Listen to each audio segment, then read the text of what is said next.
I'm Andrew Blankstein with the Los Angeles Times.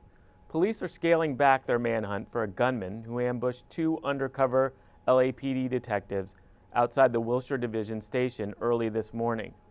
10 men who were detained for questioning have been released, police said, and no arrests have been made in connection with the shooting. Joining me with more on this is LAPD Commander Andrew Smith. And Commander, what do we know now about what happened this morning?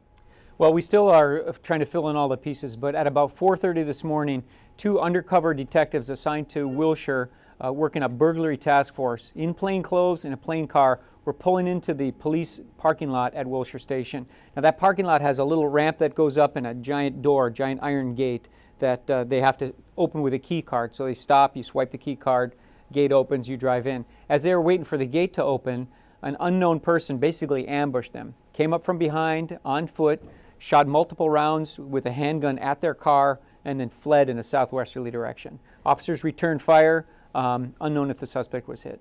Do we have any motive in something like this? Obviously, it's incredibly brazen to lie in wait for these officers and then open fire.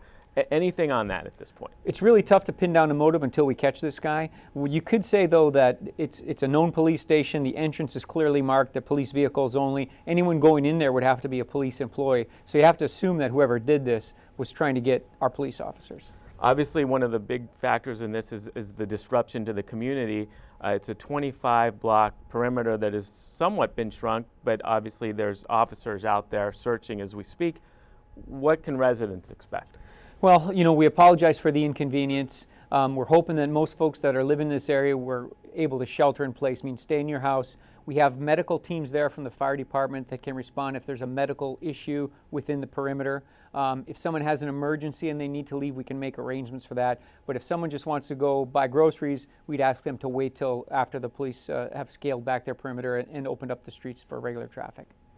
All right, well, thanks. You can read more about this on latimes.com or on Twitter at LA Now, and we'll have updates as the day goes along.